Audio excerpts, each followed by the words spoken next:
before Bud starts, because he's got to get to his meeting at 6:55. So Dr. McRae is going to come and say just a few things to us in the beginning, okay? Thank you, Mayor. I appreciate you as chair of the Library Advisory Board and working with me forward. Express a deep appreciation to friends of the library for your great support. We couldn't make it without you. We do appreciate your officers and each one, each member, the new people here tonight. We're especially glad to see you. So glad to see my good friend Bud Jones. He's such a very important person in our community. Writes regularly. He used to be a school teacher and served on the school board one time. So he's got quite a record. And we're honored to be with Mr. Matt Posen, one of our great supporters. Appreciate the support of our county commission. We couldn't make it without them. Our city of Buck County. We appreciate them so very much. We have with us tonight, another commissioner, Mr. Murphy. We appreciate him.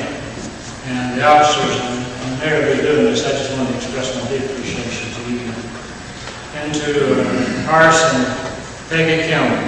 Peggy and I have been working together for close to 14 years. And when I came back home, we combined forces, and God blessed us, and we've seen some good things happen in our county seat. We appreciate it so very much. Just want to mention the little one-room schoolhouse you can see from as you walk out the next block. Little green one-room schoolhouse. We have it ready now for the desks and the chairs getting ready for school. And we'll be doing landscaping and building the toilets in the next few days. So we're very thankful for the good progress there, and thank you for your support.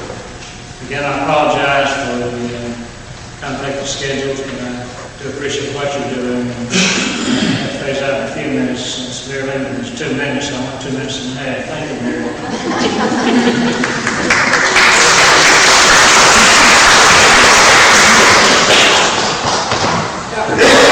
Dr. McRae is a true lover of libraries, and as he said, he is chair of our local library board. So he has worked hard for our library that we've been able to establish downstairs. We also use this room for some library activities. In the summer, when we have large groups of children here, we use the space up here to have authors and various folks that friends of the library help to bring in to benefit the children here in the summer program every year when school's out.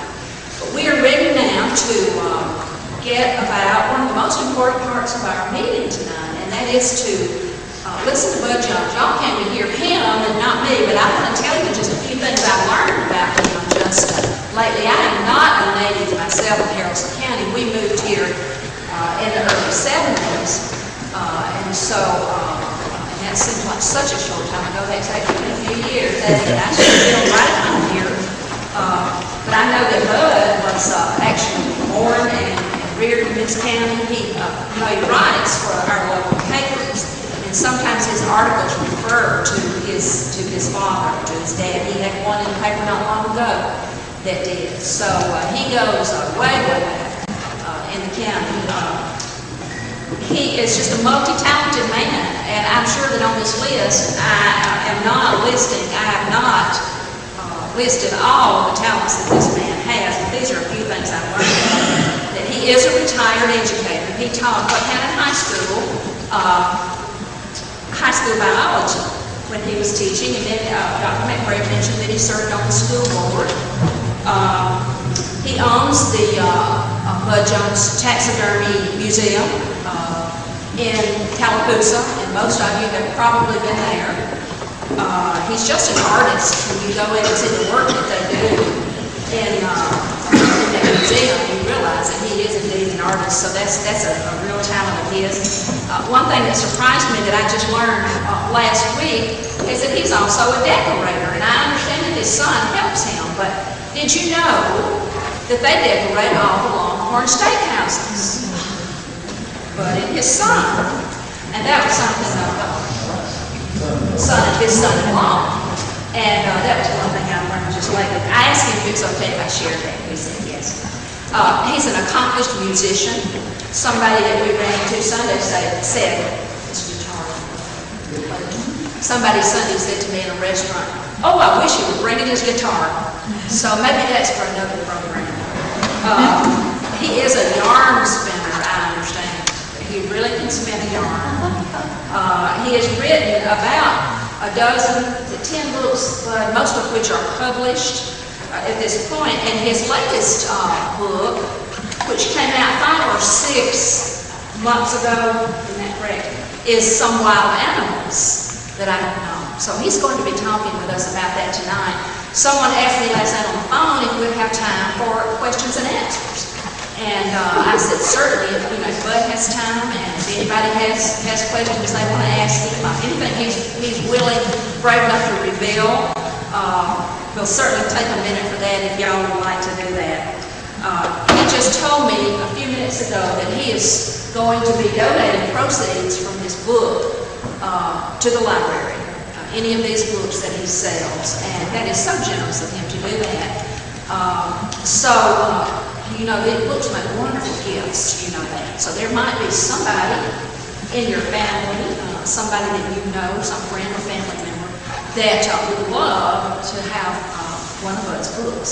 So keep that in mind. And now, I'm not going to say anything else. We're just going to turn it over to Bud and let him just tell us anything he wants to tell us. Could y'all give him a hand?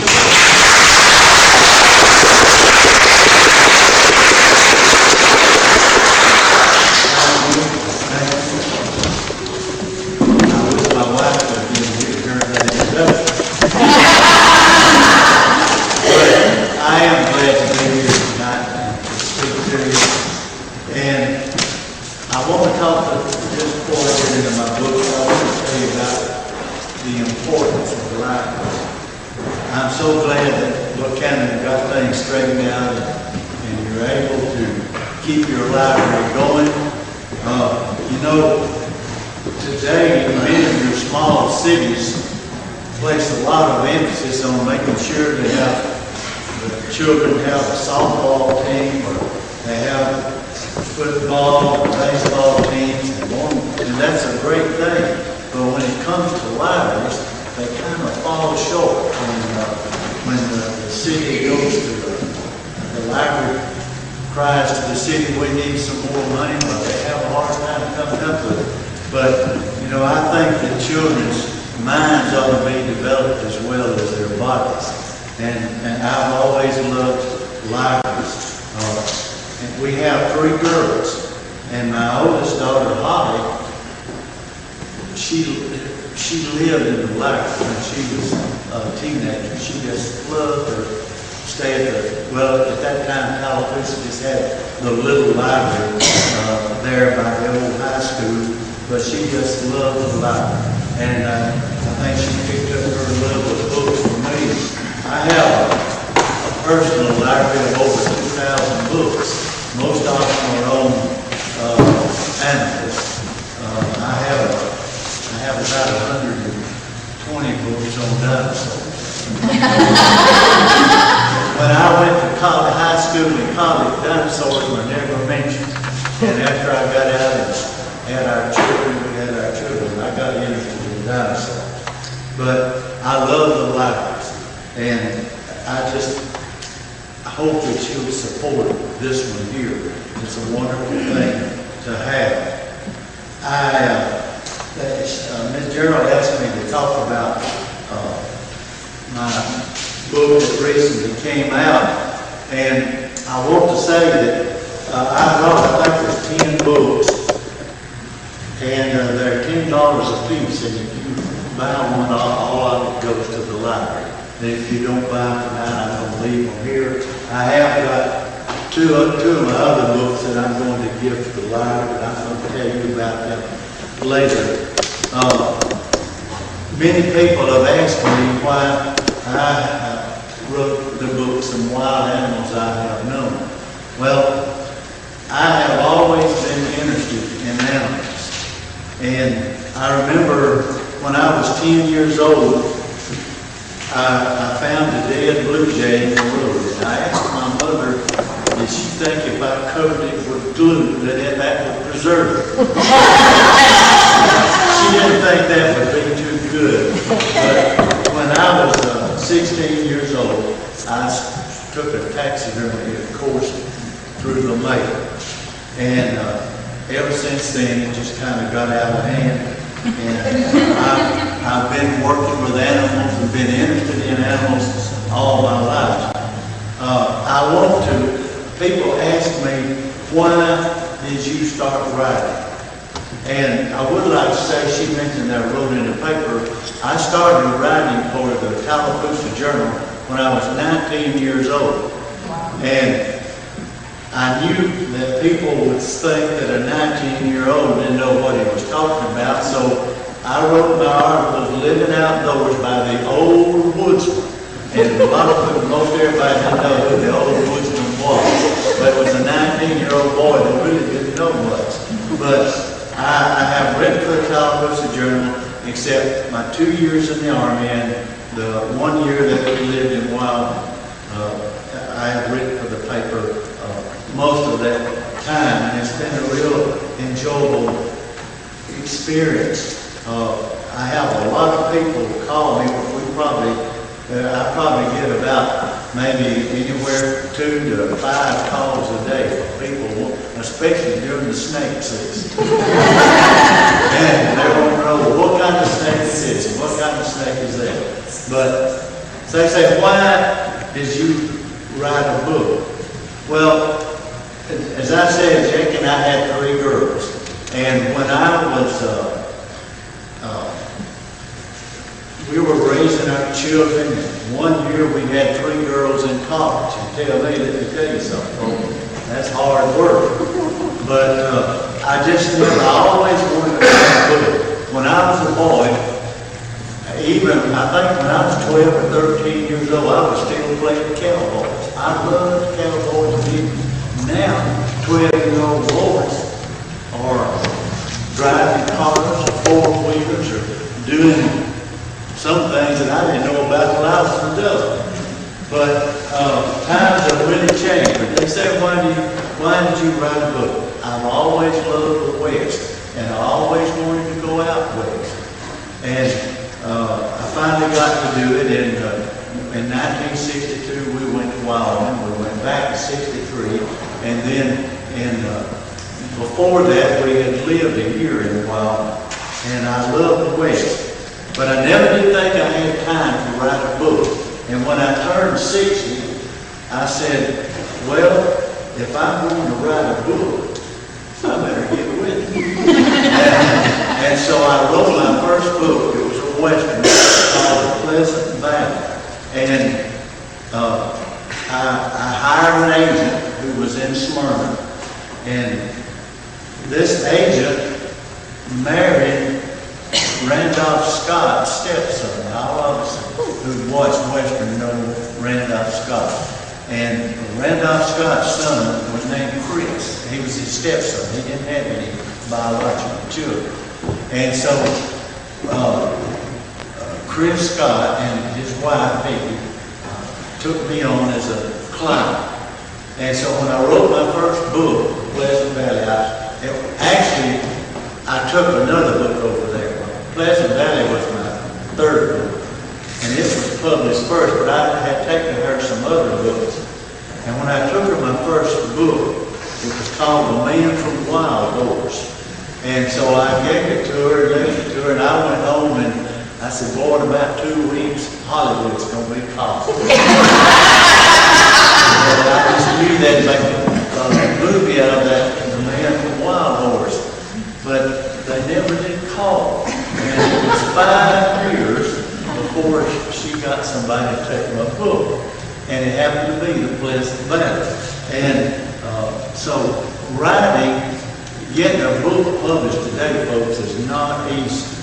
You have to have an agent that knows their business. And now if I were somebody like maybe Newt Gingrich or Hillary Clinton or Obama or whatever, and I wrote a book, it would be a bestseller within a week. But just old Bud Jones, writing a book, it's hard. It's a hard sale. But I have been looking, and I've had 7 books published, and I've loved writing every one of them. And I want to tell you about the wild animals, some wild animals I have known. The main reason I wrote this book, I want to read you the last 2 sentences in my epilogue. And this is the main reason I wrote it. If just one young person reads this book and from it receives inspiration to carry on such a work, then all my labors will have been worthwhile. Today, there's a great disparity in young people and the outdoors. When I was a boy, Tallapoosa had a football team, but we didn't have a lighted field, so we had to play in the afternoon, on Friday afternoon. And then Friday nights were reserved for possum hunting. I'm going to tell you a possum hunting. But today, our young people have got everything. The typical teenager today walks around, I don't know who that is, but they walk around like this. And I don't know what they're looking at in their hands. But if it's not that, they're walking around in the yard like this. And you know, I hate cell phones. I've got one, but I will be perfectly honest with you, I don't even know my number. And if anybody asks me my number of my cell phone, I have to look in this book out here. I hardly ever use my cell phone. But it's a different ball game today. Young people are not interested in the outdoors. 3 years ago, you may have read it in the paper, I wrote about it. My granddaughter, who goes to the University of Georgia now, asked me to take her and some of her friends camping. Okay, well, I said, that's a great idea. And I took them camping down on Walker Creek there, south of Tallapoosa. And we got there, and they didn't know anything. I mean, I had to show them how to set up a tent, to set up a cot, just everything. And I picked supper for them. We had a good supper, and nowadays, you know, they call it dinner, but I still call it supper. We got through eating, and they sat around the campfire. They knew I had my guitar. They said, we want you to sing for us. I said, okay, I'll sing. And I said, do y'all know the Red River Valley? Oh, no, we don't know that. And they said, sing Margarita. I said, well, what in the heck is Margarita? I didn't know what that was. And then they named a couple of other songs I didn't know. And I said, well, what about the Bible of Jesse James? Oh, no, we don't want that sing it. And I just gave up. And a couple of them had guitars, and they sang. And we had a good time. While we were going there, one of the boys was named Joe, and I said, Joe, go over there to the wood pile there and get a piece of that poplar, and let's go on the fire. He went over there and bumped around, and we kept talking, and finally I thought about it. I said, Joe, what's going on over there? Well, what does poplar look like? And you know, when I came up, I had to saw wood and split it, and I knew what poplar was, and I knew what oak and hickory and pine, but they don't know anything. Well, finally we got in bed, and that's when the cell phone started. I woke up and I thought a fire truck was coming. I needed work for that. And I heard one boy, he was talking to his girlfriend, I found out later. And she must have asked him, where are you? And he said, I'm out camping on Walker Creek. And they had a few words, and she didn't know where it was. He was supposed to have a date with her. When we got ready to leave the next day, they told me what a good time they had. And I know they had a good time. And it just reminded me that our young people today know nothing. And they're not interested in the outdoors because they've got computers, they've got cell phones, they got these things they carry in their hand and look at. I guess to see who called them or some game or whatever, and they're just not interested in the outdoors. And I wrote this book for two reasons. My daughters kept telling me, Daddy, you work with animals all your life, and you need to write a book about it. And the other is, this book is for young people. It's for adults and young people. It's an adult book, but it's readable to young people. And I just hope that some young person will take interest in it and say, I'd like to do that. And if they do, I feel like all of my work has not been in vain. But I want to tell you a few things about this, some wild animals I have known. There's a lot of, when I write about an animal, I just don't tell you what it looks like and what it eats and things, although I do in this book, but I add some things that happened to me along the way. And I want to tell you probably one of the most interesting stories in here about the striped skunk. You know, we have 2 skunks in Haralson County. We've got quite a few, but there's only 2 that have got 4 legs.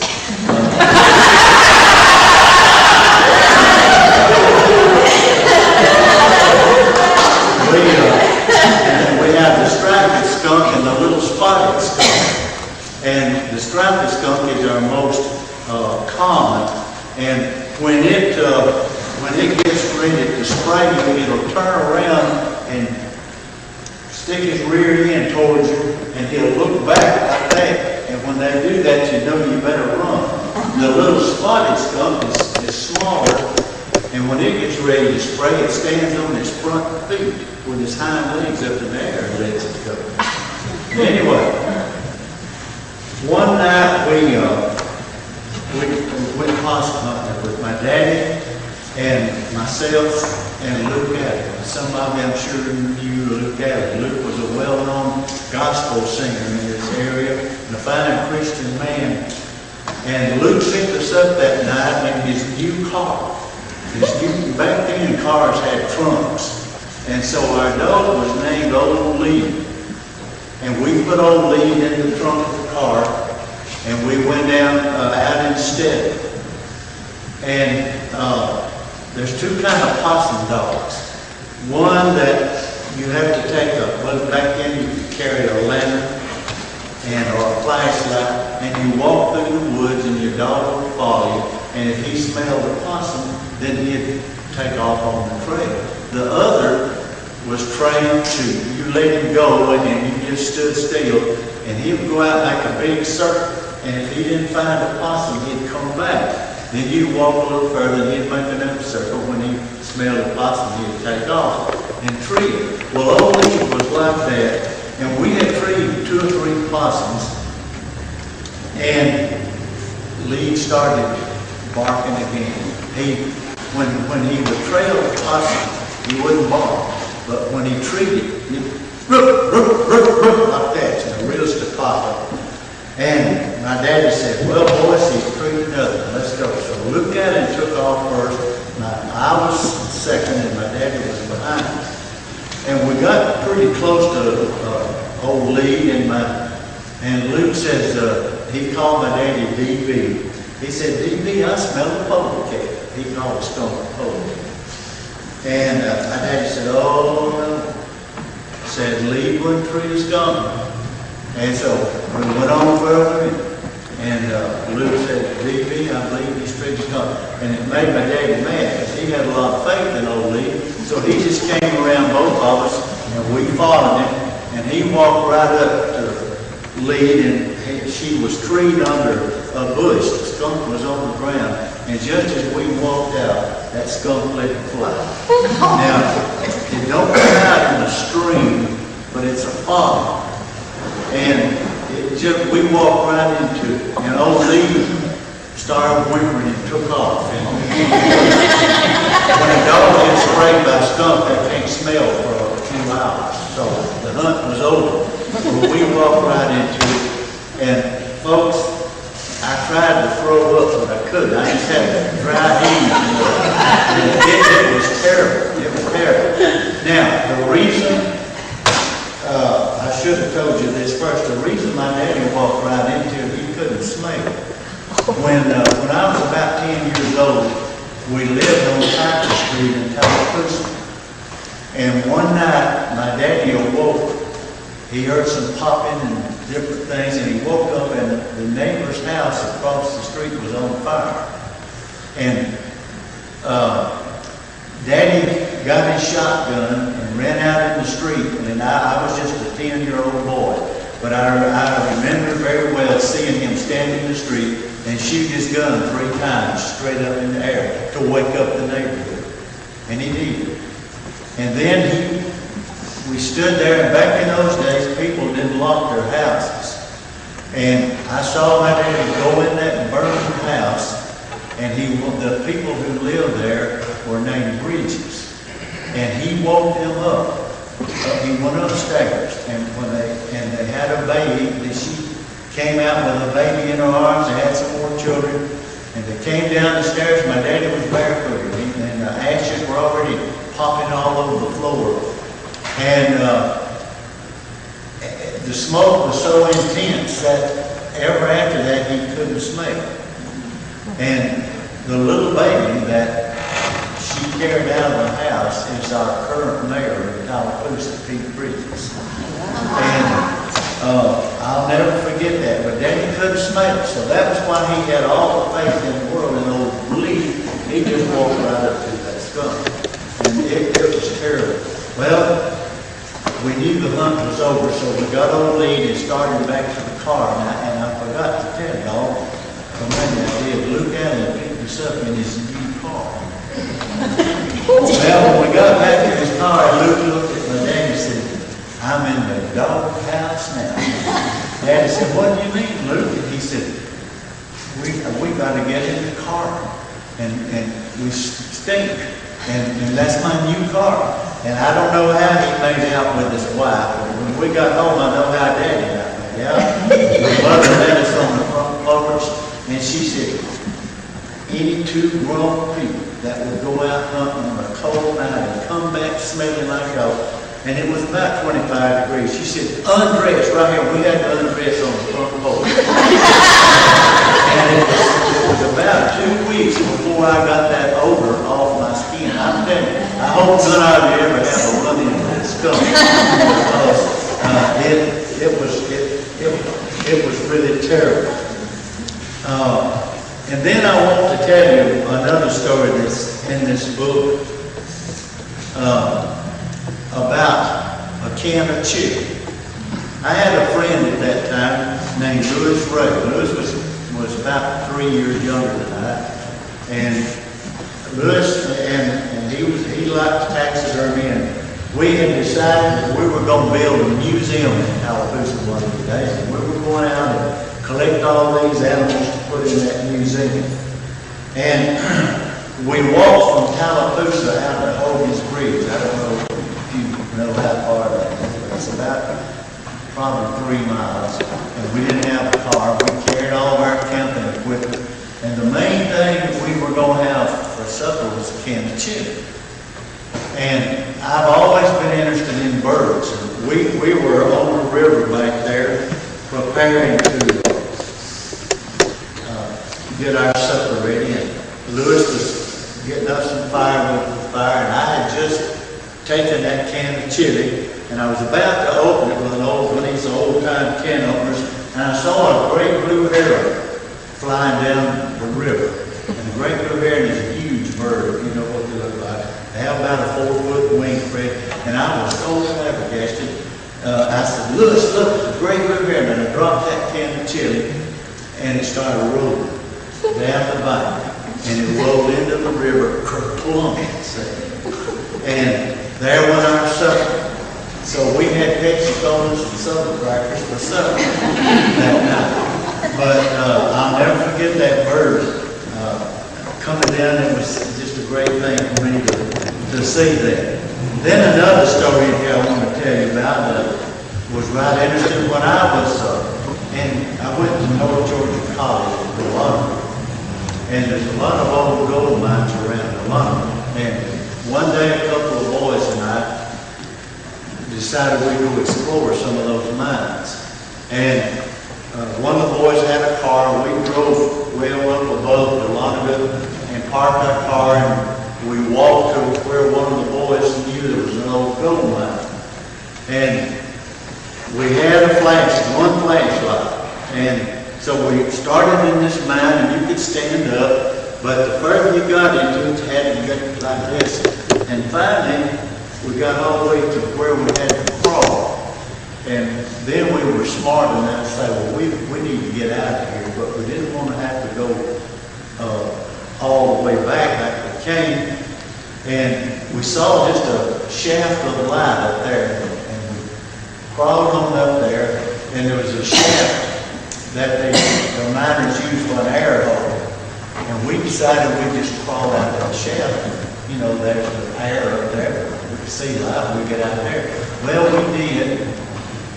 And when we got to it, the end, it was just a cliff, just nearly straight down. And I've always been kind of afraid of heights. And those two boys, they just went on down. But I was kind of as nervous as a nudist in the briar patch. They made it on down all right, and they said, well, you come on down. And so I started down this, it was just sheer rock, but there were a few little bushes, you know, that grew out of the cracks. And all of a sudden, I kind of slipped and fell, and I started sliding.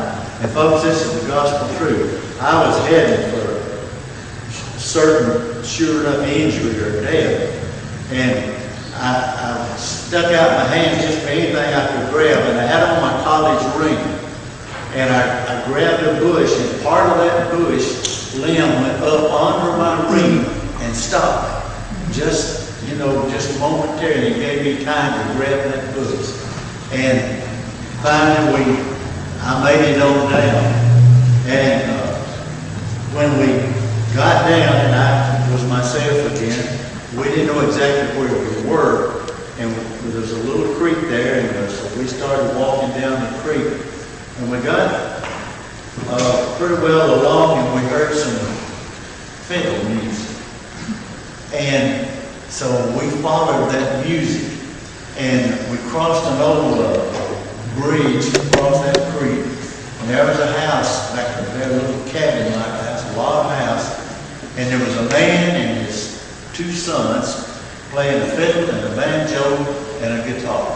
And we sat on the porch and listened to it for about an hour. And then we asked them how to get out of there. They told us, oh, so well, your car is just a few hundred yards. So we went back and got in the car. And this book is full of stories like that. But it's also tells you a lot about the animals, what they look like, and what they eat, their habits, and everything. So I hope you'll be interested in it.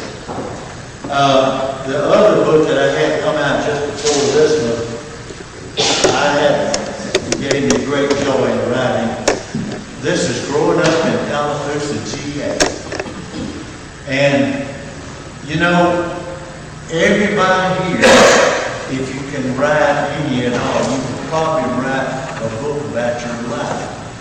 And I got to thinking, my children don't know what I have been through, what I've done. You know, a mother and daddy just don't sit down and say, well, I'm going to tell you what all I did.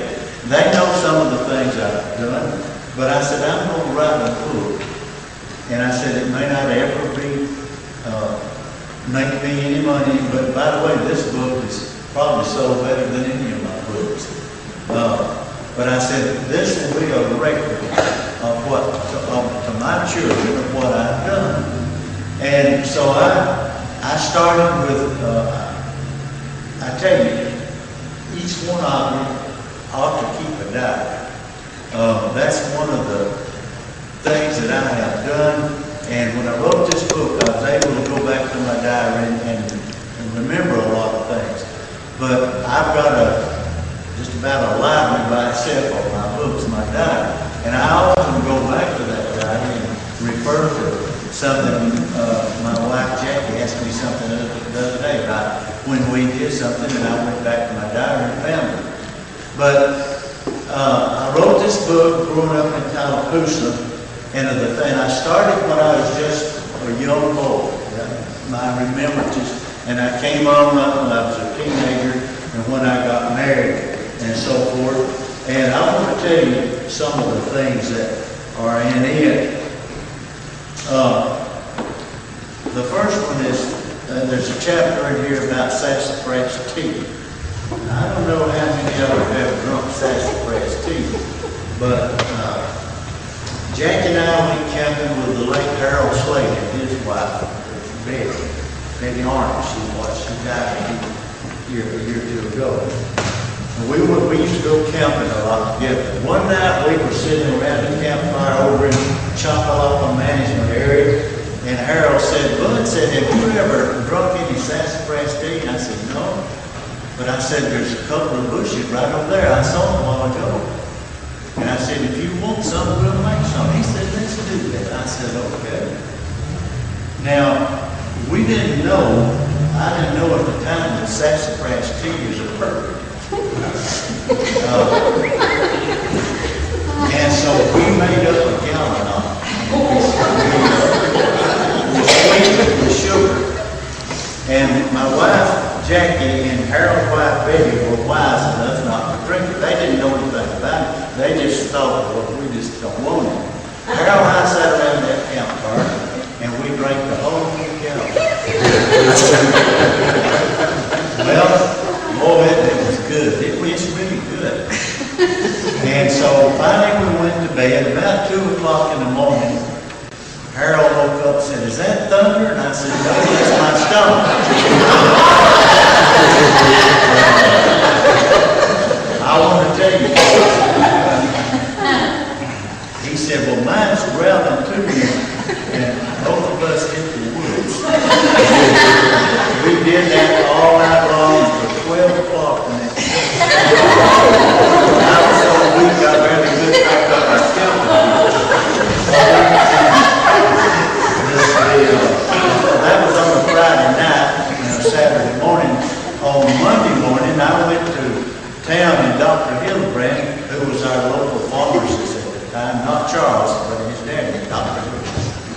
And I asked him, I said, Dr. Hildebrand, is sassafras tea, tell me about it. He said, well, it's very good if you drink it mild, just, a few drinks. I said, what if you drink a whole lot? He said, I said, you'd be in bad trouble. We were. So I've never drunk any sassafras tea since. But it is good if you just drink a little bit.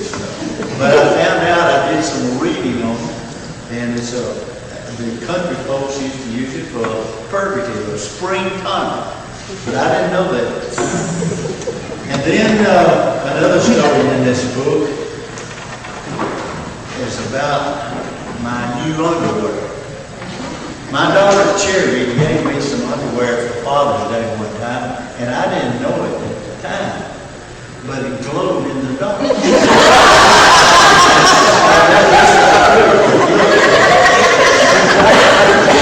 Every story in this book is true, but I didn't know it, and she didn't tell me. Well, I sleep in my underwear and a t-shirt and boxer underwear. So that night we went to bed, and about 2 o'clock I got up to go to the bathroom, and I threw the cover back, and I was kind of out of it. I was sleeping and everything, and I looked down, and I said, Lord have mercy, I'm cutting in half.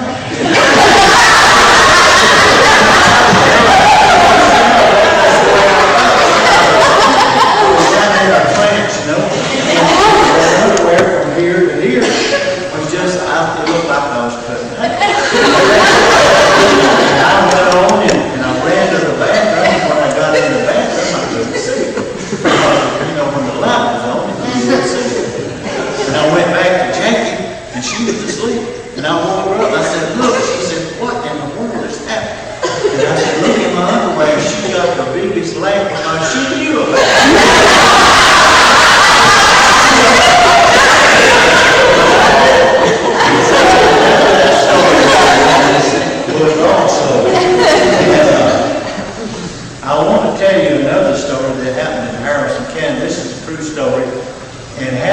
20s before I was born, but my friend Madison Mice told me this story, and I put it in here because it was happening around Tallapoosa.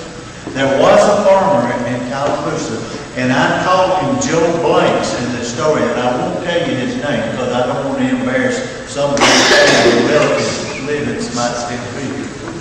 But Joe Blanks raised chickens, and one night he went to bed and he slept in his long handle underwear.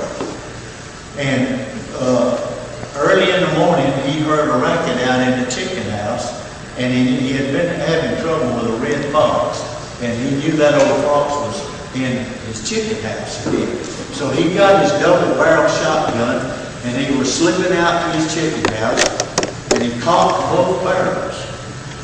And what he didn't realize, that the trap door on his long handle underwear had dropped down. And he had a dog, and just as he had his finger on the trigger, and he was slipping up on the gun close to the chicken house, that dog stuck his nose right in there.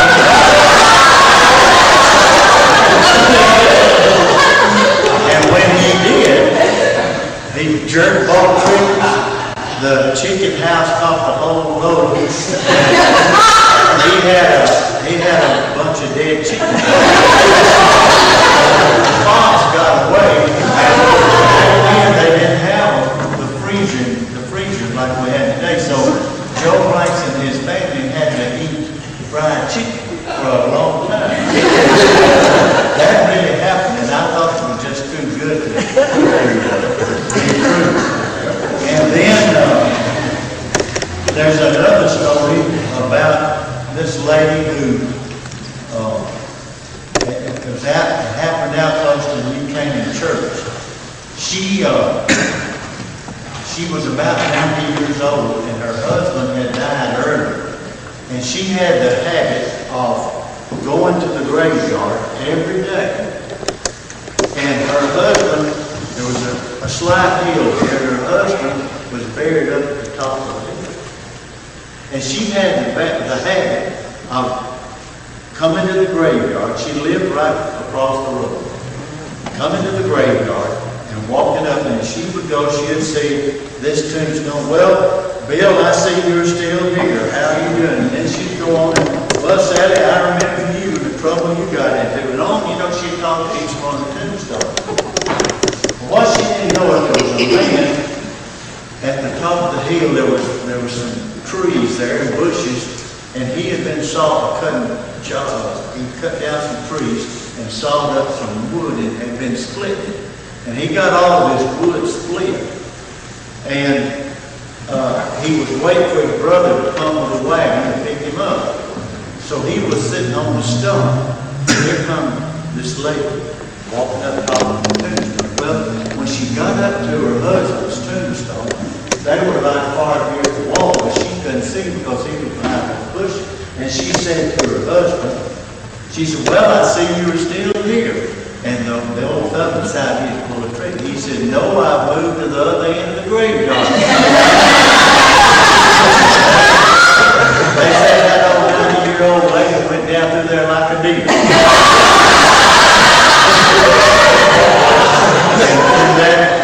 When his brother picked him up and he told him what happened, he said, you shouldn't have done that, and she could have had a heart attack. And so, but that's another true story that happened. I want to tell you about Santa's Whistle. This is not it's not a funny story, but it's one. I'm a big Christmas fan. I love Christmas. And I think it's tragic today that our schools can't say Merry Christmas, or, well, they can in Haralson County, thank the Lord, but you read about it in the papers where they can't say Merry Christmas, they can't have Christmas carols, things like that. It's just changed so much. But anyway, our children, I guess they got it from me, they love Christmas. And one Christmas, our middle daughter, Robin, wanted to leave that piece of coconut cake out to Santa Claus. So she left it, and I told her, I said, just leave it on the table there, Robin, and leave a glass of tea. I said, I told Santa loves tea.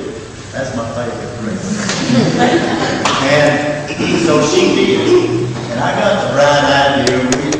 We had just mounted a mountain goat for a man. Now, if you've never seen a mountain goat, they're pure white. So I said, I think I'll go down to the shop and pull out the hair. I went down there and pulled out one hair of that mountain goat, out that long. Brought it back, and I put it right by that plate, little plate where she left the coconut cake. And so Christmas morning came, they all went to their presents, and my little daughter Robin ran over there, and she said, Dad, look, there's one of Santa's whiskers. Well, the tears came in my eyes, you know. And she took that whisker and kept it for a long time. And one time I told her, Robin, that's a mountain goat.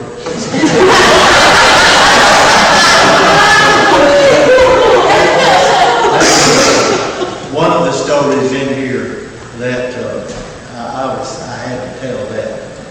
Another time, when I was in college, it was my privilege to teach nature study at this summer camp in Atlanta called Haralson County.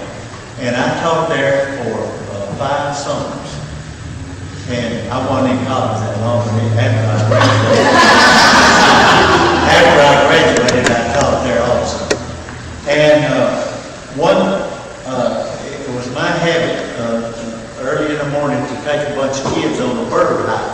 And we would keep a count of all the birds that we saw, and they'd write down the list. Well, we came to this steep hill. There were about 15 of the children, and I was last because I wanted to make sure they all got up the hill. And they got up to the top of the hill, and there was a girl counselor with me.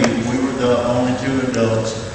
And all of a sudden, she ran back down the hill, just slid down the hill and said, Zach's been bitten by a snake. Zach's been bitten by a snake.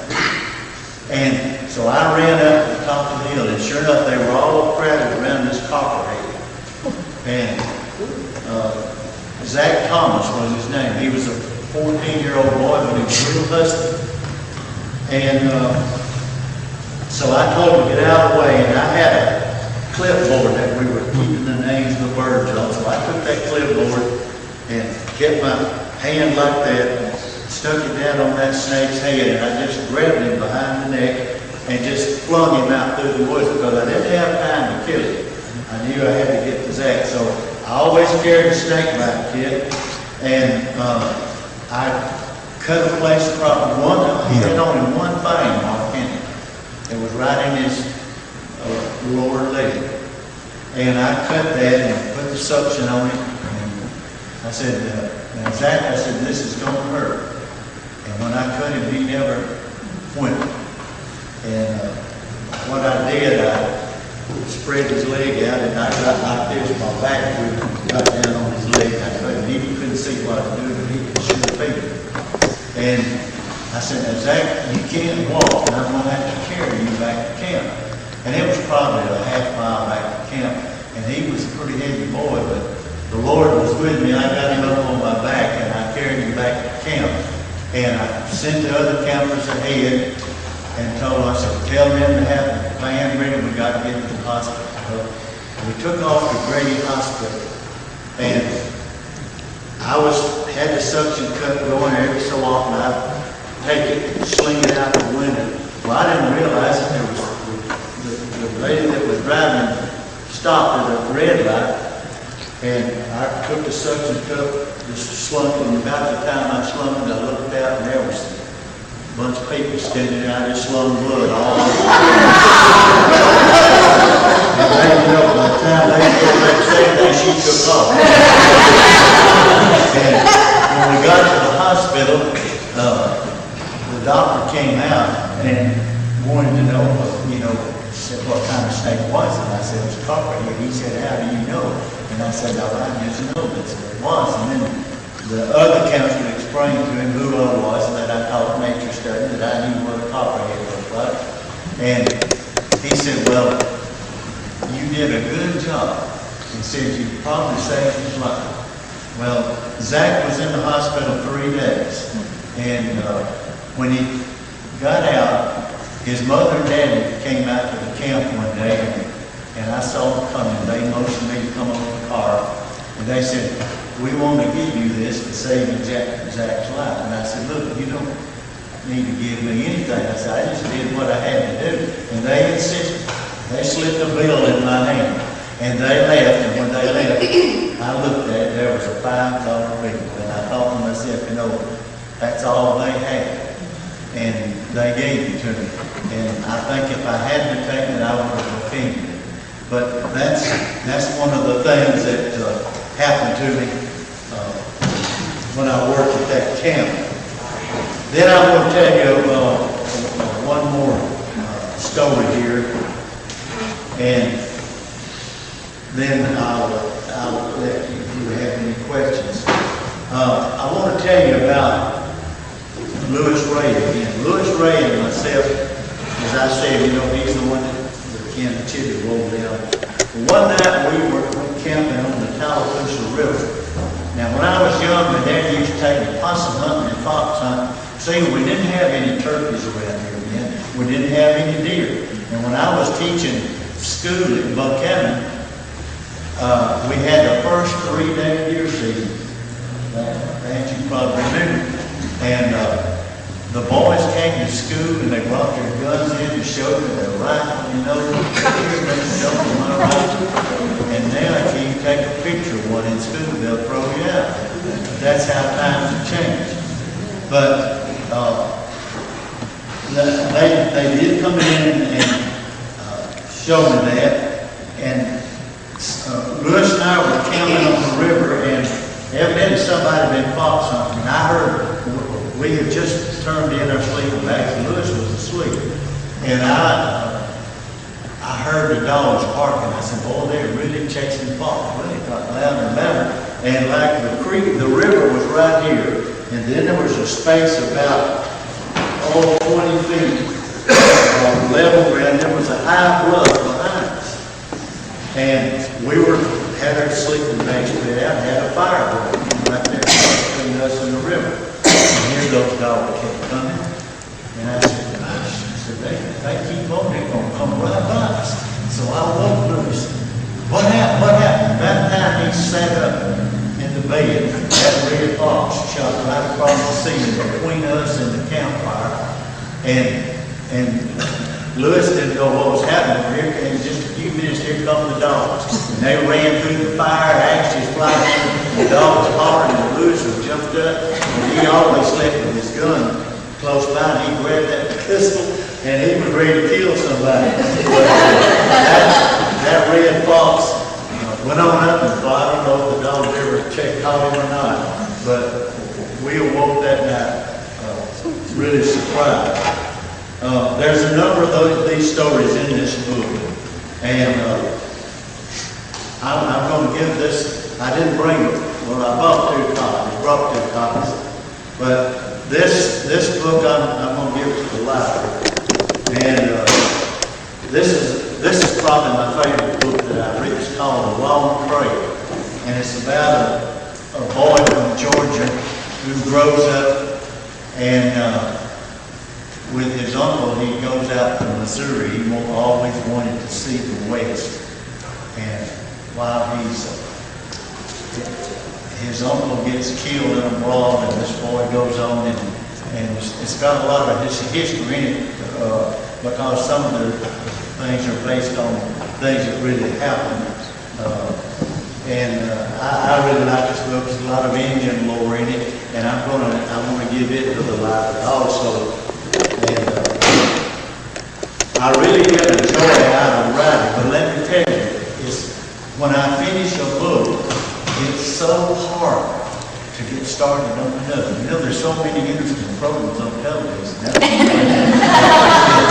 It's hard to get started on, but right now, my daughter Holly is an artist, and we're doing a book together called The ABCs of Dinosaurs, and she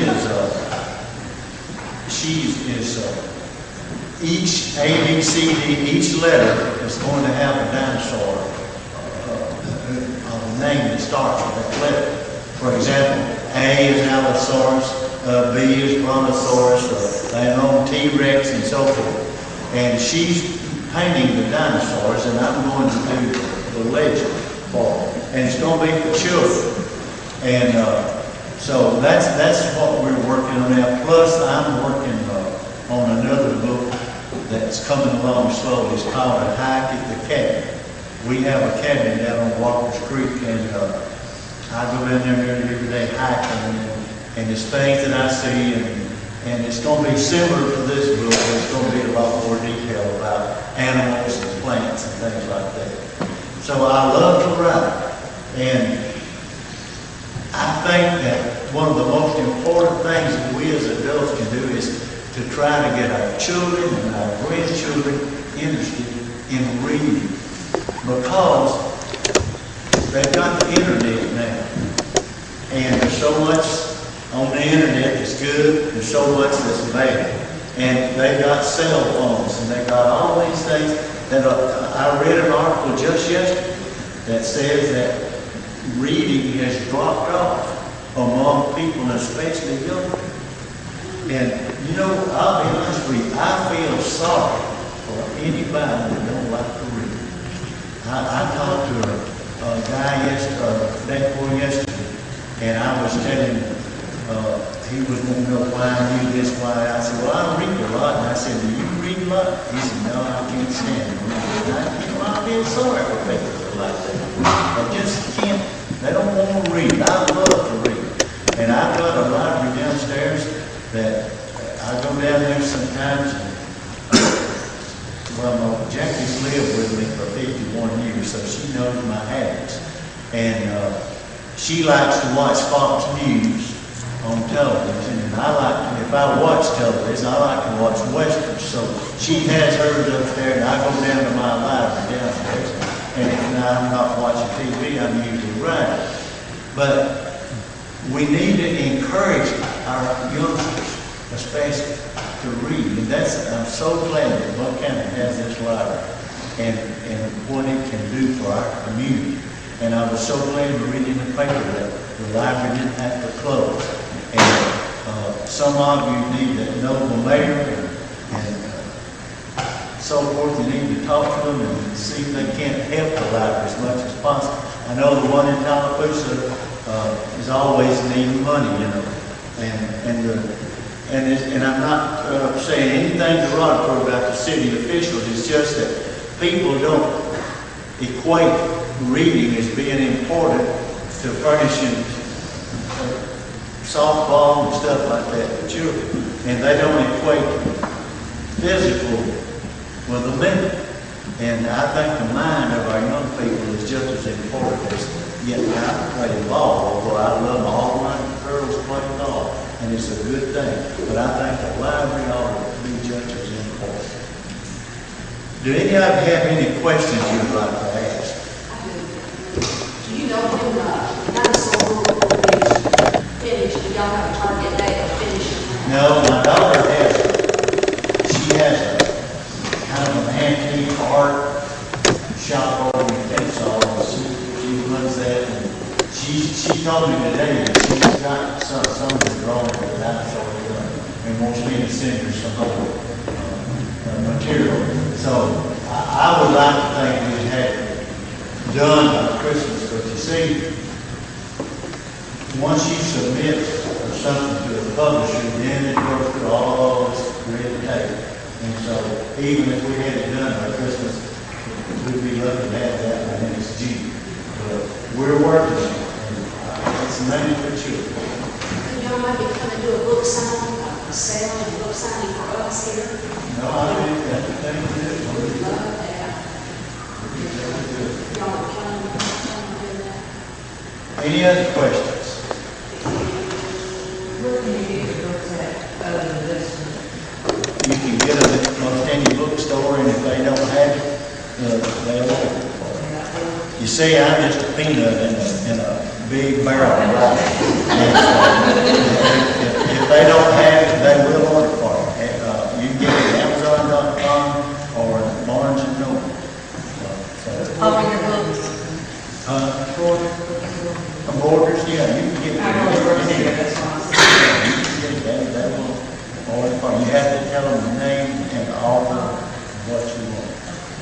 I've written, I've had 7 books. They're all westerns except the Animal Book and Growing Up in Tallapoosa.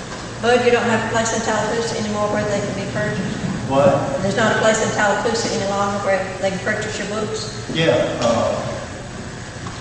our place. Your museum? They have them all. Okay. It's a kind of a variety store. So there is a local source. There's a local source where we could buy any of them. You know, I'm not getting rich writing books. See, when you write a book and it goes on the market, if it doesn't sell well in a year, they take it off. And if you write something like I knew Hillary Clinton, well, that would just stay on there forever. Probably. But I don't know Hillary. But you know, you have to be well known. Yes. Unless there are some people that have written unusual stories and they've been lucky enough to have them published in their bestseller and even made into movies. But, you know, Zane Grey, he's my favorite author, and he had, I think, 40 or 50 his books made into movies. Any other questions? Well, remember this. An article just a little bit ago in the Tallapoosa Journal. It was about the river otters, and you said that they were coming back. Could you elaborate a little bit on that? Because we had, I don't think I said they were coming back. no, We never had the river otter in this area. When I was a youngster and teenager, you know, otters weren't here. And about 20 years ago, a man called me and told me that he saw an otter. And I knew that's what it was, because I know him and he knew. And ever since they've just been prolific. But see, we never had, when I was a youngster, we never had groundhogs. We didn't have armadillos. And we didn't have coyotes. Well, now we're inundated. But the animals just move into an area and the river otters went off. What causes that to happen? Huh? What causes that to happen?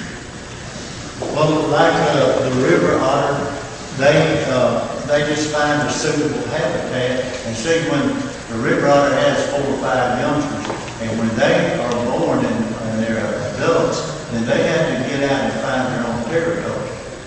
So they go up a stream, first thing you know, they're coming up Florida or Louisiana or anywhere else, and they get on up and they spread like that. Armadillos are insect eaters. They don't have any teeth, and so they're insect eaters. And our weather has been fairly mild, and so they come on up and they plenty of bugs around. Yes, sir. But back a couple of 3 weeks ago, I discovered around our lake that the trees were being eaten by beavers. And I knew they were down in the creek, had recently come down in the creek. Our creek empties into the Tallapoosa about a half mile down. A gentleman told me that when the Tallapoosa River gets real low, beavers start going up the streams. And that's the reason they had gotten to our place. I'm just curious if you knew the habit. Beavers build dams for one reason. They don't just build a dam to have fun. They build a dam to raise the water level, and then they go underwater and burrow up in the bank and come up above the water line. And that's where they have their young. Now, I have seen in Haralson County, out here on Highway 100, a beaver lodge. Sometimes they'll dam up a little creek and it'll just make a big lake, and they'll build what's called a lodge out of sticks, just pile it up, and then they enter that lodge from underneath onto the water, and they come up in and they have their young up there, and that's where they stay. But when a river gets low, then the beaver has got to either move or build a dam, because if the water keeps dropping, it exposes den that, you know, that they dug in the bank. So they either have to move to another place or build a dam to raise the water level. So that's probably what he was talking about. Any other questions? Do you have a favorite animal? Do you have a favorite animal? Yeah, the crow. A crow, why? Crow is my favorite animal. The crow is so smart. You know, when they're feeding, they'll put one up in a tree. He's their guard. But I have noticed over the years something about crows. You used to couldn't get within 100 yards of them if they saw it. But now, even in our driveway to the shop, they'll be out there in the yard, and you can drive by, and they'll keep a wary eye on me, but they won't fly. And I think the reason is they have come habituated to people not shooting at them and trying to kill them and everything. And then when they have the young ones then sense that there's no danger, and so they're like that too. But when I was young and farmers poisoned crows and shot at them, they were real wary. But now they're not. They're still wary. But they'll come to our bird feeder. Just last night I saw one come down to our bird feeder right 10 feet from our house. But they're still wary, but they're not as wary as they used to be. And I think it's because people don't shoot at them like they used to, and poison them and try to kill them. They wipe out all our One way I know to shoot them. People call me.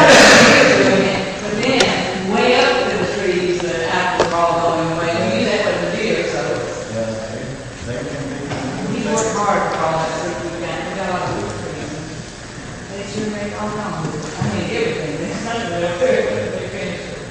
Do you have any other questions? As a taxidermist, have you ever, is there an animal that you would still like to do that you've never, No, I always wanted to mount a whole elephant. And about 20 years ago, we mounted that at the Anniston Museum. And I decided then that, no. That was a job. And then in 1986, we made a mastodon for the South Carolina State Museum. And they wanted it covered with white-faced cow skins with the white spots cut out. So I bought 40 cowhides and had them tanned, and we covered that mastodon to 27 skin. But we've mounted life-size giraffes, rhinoceros, just about everything. We mounted a lot of airplanes. I always wanted to do an elephant, and I did. And the next guy that wants an elephant mounted on paper.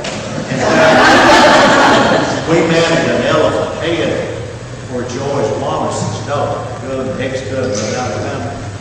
And believe it or not, they hung it in their kitchen. But their kitchen is probably from where they're sitting there over this wall. I mean, it's huge. And it's about this, the ceilings are about this high. And that elephant head up on the wall in their kitchen looks kind of little because the room is so big. We did an elephant head. Probably one of the scariest things that we did one time, this man called me up and said he had a rattlesnake that he had killed and he wanted to mount it. I said, all right. Well, I said, how'd you kill it? He said, I chloroformed it. I put it in a 5-gallon bucket and closed the top and he chloroformed it. I said, all right, well, bring it back. Well, at that time, Jackie was pregnant with our first daughter. And he brought it in the shop, and I opened the top and poured it out on the floor, and that thing was alive. Big rabbit. And Jackie took off. So did the man that brought it. I ran and got my .22 rifle, and I waited on the cement floor, and I waited till it crossed part of the wooden floor, and I shot it in the head. But I told Jackie to go in the house, and I said, clean out a place in the freezer. And that's when we had our freezer.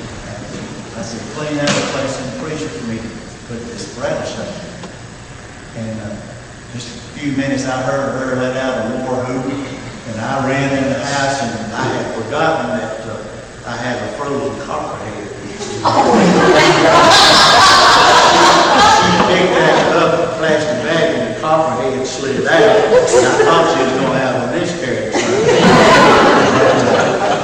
That was one of the scariest things I did. We've had a lot of things. Any other questions? Do you ever serve people that you text them? We had a young man from Africa that called me back in the 80s, and he wanted to, his father owned a tannery in Zimbabwe, and he wanted to learn Texas, and he went over by teaching for a year. And we worked out a deal, and I told him I would, and he came and lived with us. His name was Neil Swan. He was a white fellow. And Neil couldn't get used to Tallapoosa ways. He said we were very wasteful. If we had just a little scraps for supper and we fed it to the dogs, he said, oh, in Africa, we wouldn't do that. And he was always criticizing us. He was a fine young man, and he's the only one I ever taught. I remember when I used to jog. I jogged 3 miles every day for 31 years, and Neil was out jogging. And there was a big log there, and I said, Neil, let's stop here. I said, might be a snake on that log. I pulled it, I lifted it, rolled the log over, and out all these, what people call Japanese horns. So these European social birds. Well, they started talking to me, and I said, run, Neil, and he took off running. And I took off running, and they got after me, and every time one hit me, I go, and Neil would hear me go, and he just got to laughing, and one thing being, I've been in twice and up because they can get hurt. But he's the only one I have had. We had one man that played for the Atlanta Falcons, and he came and worked in our shop for about 3 months. He just did it, he was recuperating from a leg injury, and he just always ended the tax cut. And he wanted to do that. But that's no matter. Any other questions? Well, y'all, yes, ma'am. Have you ever been bitten by a poisonous snake?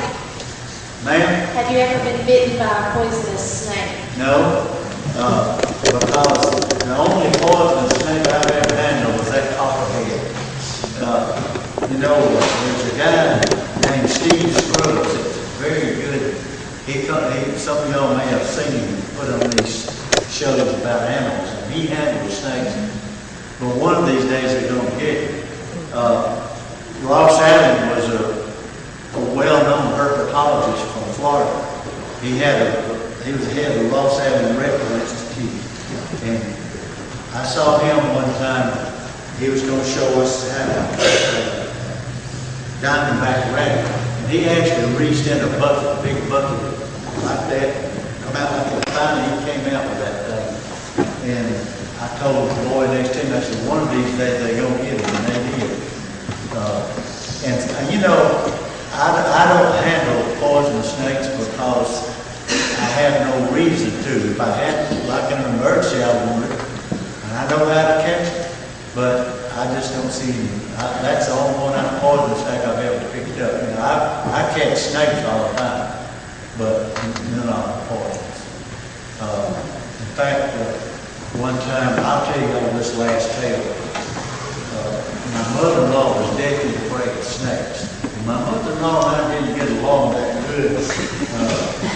I guess it's because she used to work at sewers. And my sister-in-law worked at sewers. And they used to ride whatever Ralph ride his bus to sewers. One night she told Jack, said, I want to go come over for supper tonight. So we lived a block and a half from them. And Jackie and I walked over a little early before they got into work. And somebody had run over a coach wheel. And they ran over his head. And I had a good idea, so I coach wheel up.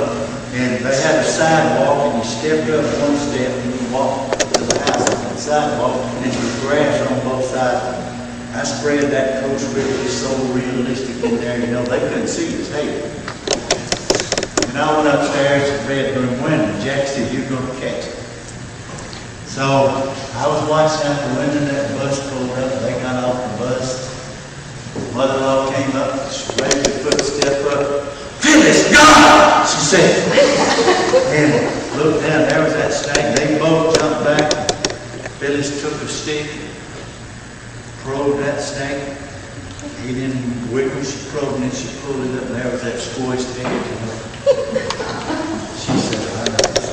Then I ran downstairs, I had a newspaper pen. I was reading, and "Well, where we all been? It's about time, I'm hungry." Boy, I thought. Then one time my mother-in-law was in the kitchen, and I had a pine snake, big thing, in my hand, and I walked in the kitchen door. She was drinking coffee, it went straight up in the air, and she went out. She didn't speak to me for 2 weeks. We never did get along that good. We managed. Thank y'all for being so nice to me tonight, and I hope sometime I can come back. And I hope you will buy these books, because all the proceeds I'm going to leave them here, and they'll go to the library.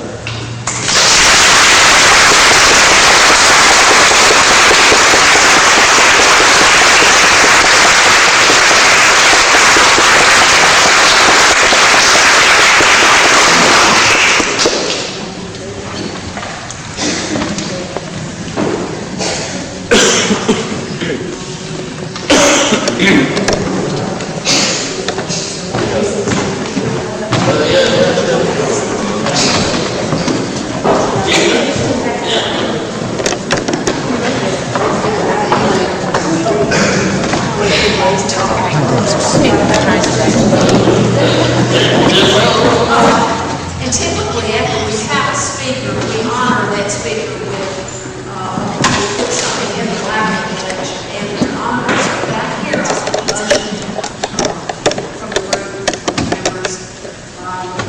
Did we do that? And I said, we have a motion by Pat, Lisa, we're getting those here, and Jana seconds that. So Jana will be in touch with you, brother, and we'll talk about, she'll talk with you about something that you might like to see us add to the collection here, and other than budget on the books, and we'll label that in your honor. We thank you so much for sharing all of this with us, and we'll look forward to being able to see that data. We'll do something pretty special about that when it's ready to be on again. I know that we have a whole calendar here that we'll try to go through quickly. If there's anybody that has another commitment and simply cannot stay, we certainly will understand. Vance had to go to a meeting in Waco, so he's already had to go out. And I know another person or two told me that they would be able to stay. So you're all welcome. We would love to have you on stage. And but if you can't, we certainly understand. If you look at this packet right now that was given out to you when you came in, and if there's anybody here who get one, Lisa, do we have some more? Yes. Will you raise your hand, Lisa? And this has a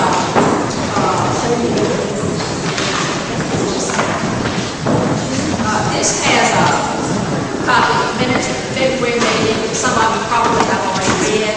If you haven't had a chance to, if you will quickly look through this, and we'll pass, see if we get a motion to pass on the minutes from the last meeting that we had, which was February.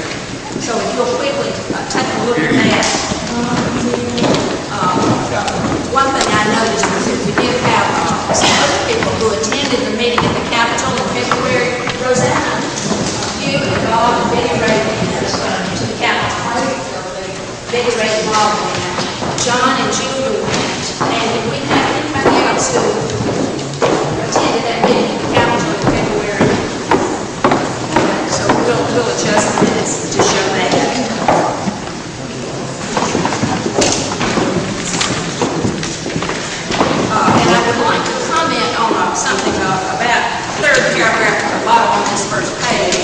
you'll notice that in our last meeting, someone was wondering about our statement in our Constitution and bylaws, the purpose of our organization and expenditures, the way we were spending money.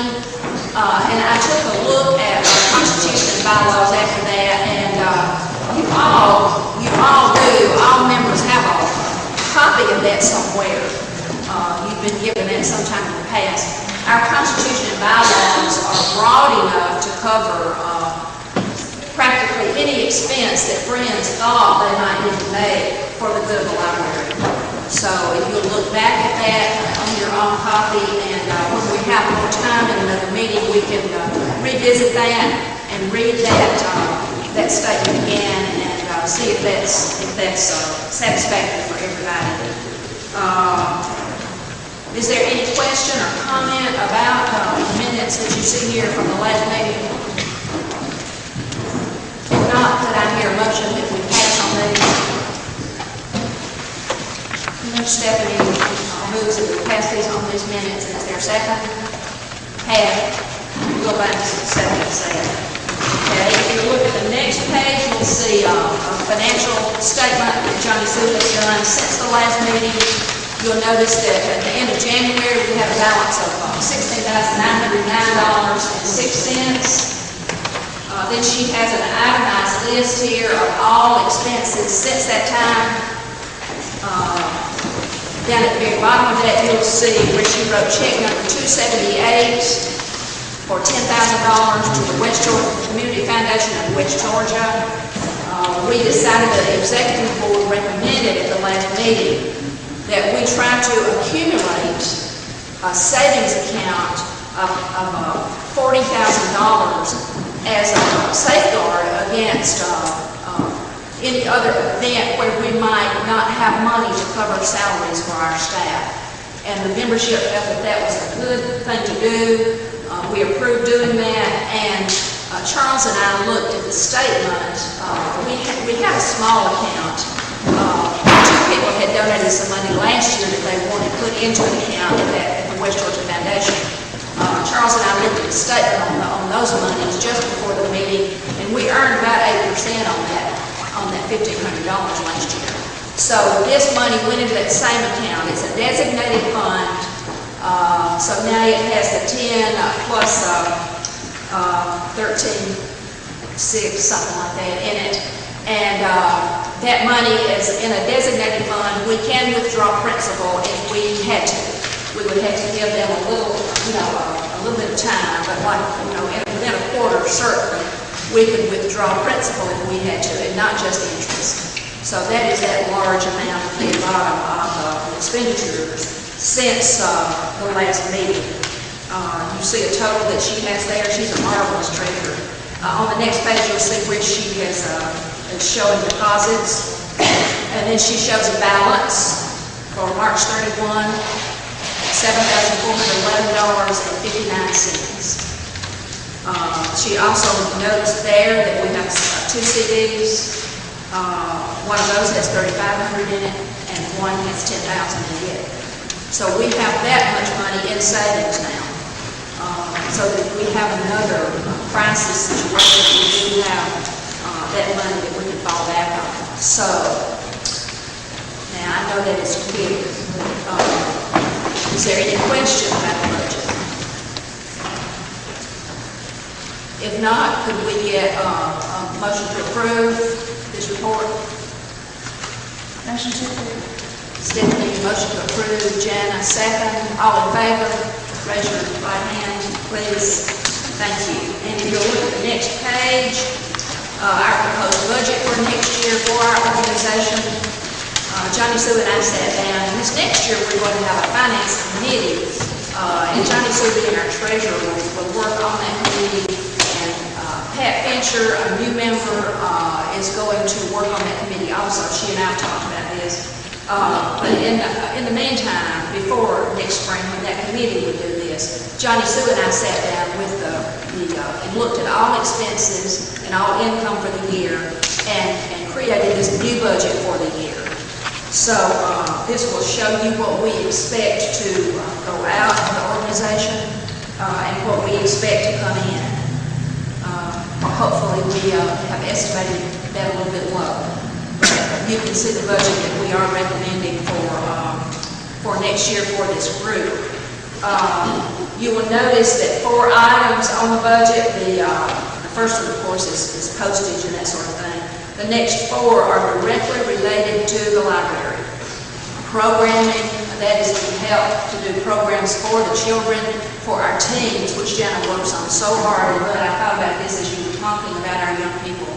It is so difficult to reach the teens, especially. So we're setting out $1,500 earmarking that to help with programs, $4,800 over the next 12 months for Jana to buy materials. That includes books, videos, CDs, whatever materials Jana sees that we need. We earmarked $40,000 for computer, printer, copier expense. We had a donation last meeting of $1,000 to cover the cost of 1 new computer. And then we had, friends decided at the last meeting that we could cover up to $2,000 more.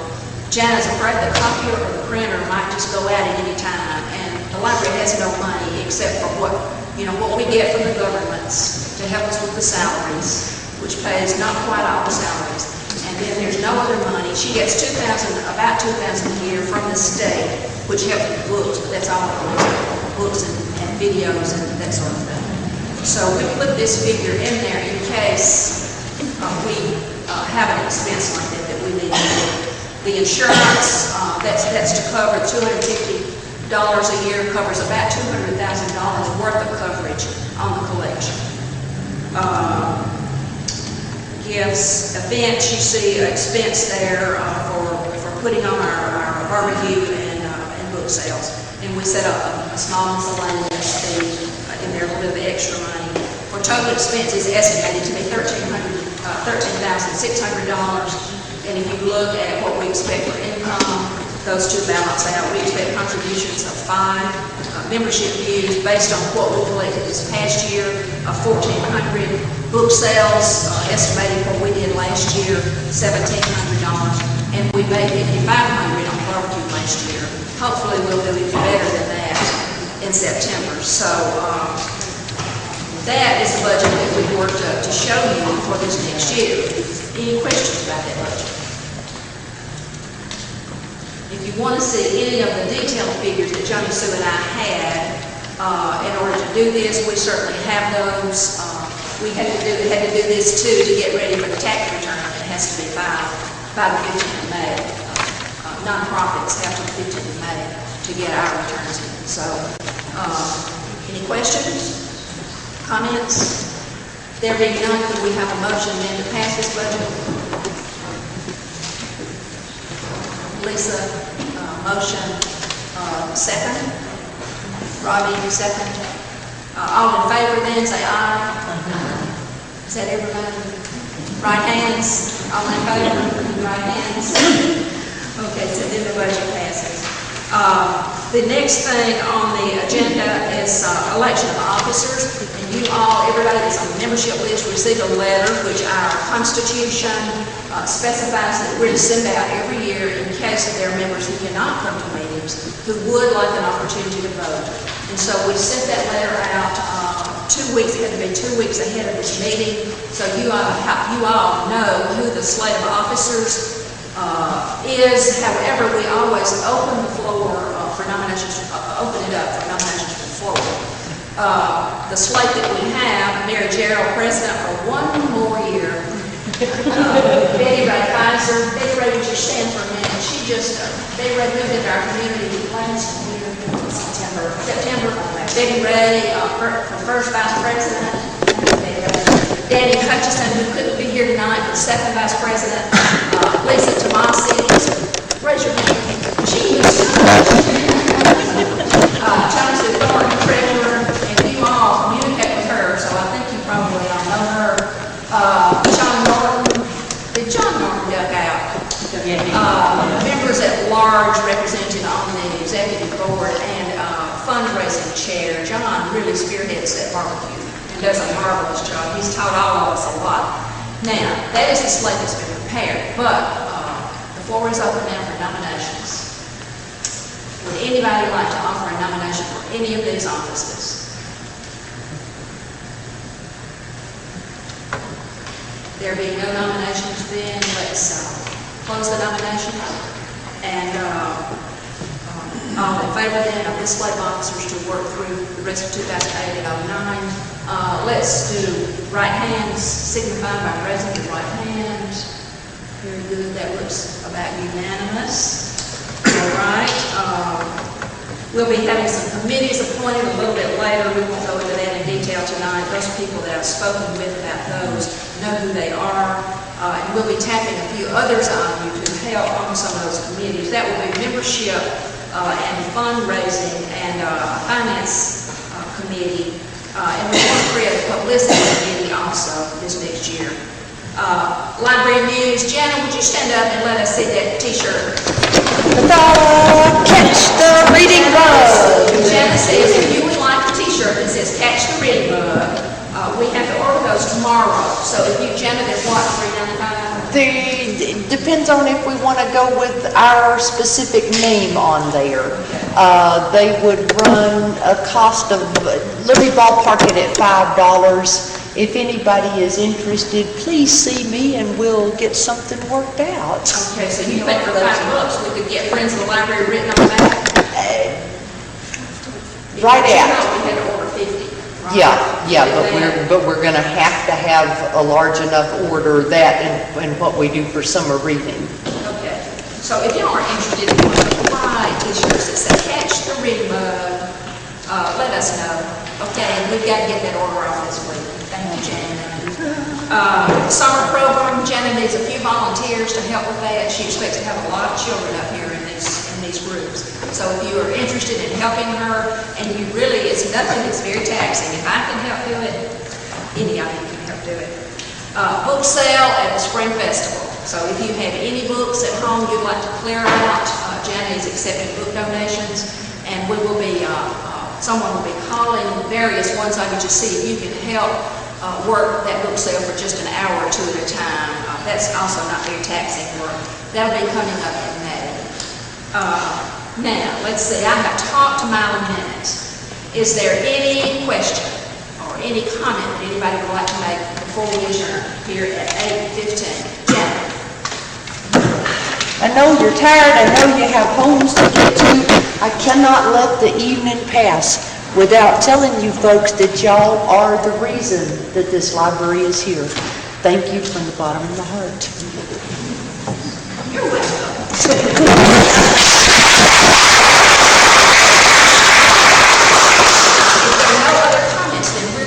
Adjourn. We do have a dues table up here. Somebody asked about dues. Library dues are due every, this time of year, every year, April. But people send money in all different times of the year, and so they've gotten sort of confused about that. But if you have paid money in the library in the last 3 to 6 months, and some of you have sent in substantial checks in the last 6 months, then we can certainly consider that your dues for the year if we need to do that. But we do have a table set up if anybody would like to take advantage of that. And if you didn't have a chance for refreshments, please go back through, okay? So now we are adjourned. Thank you so much.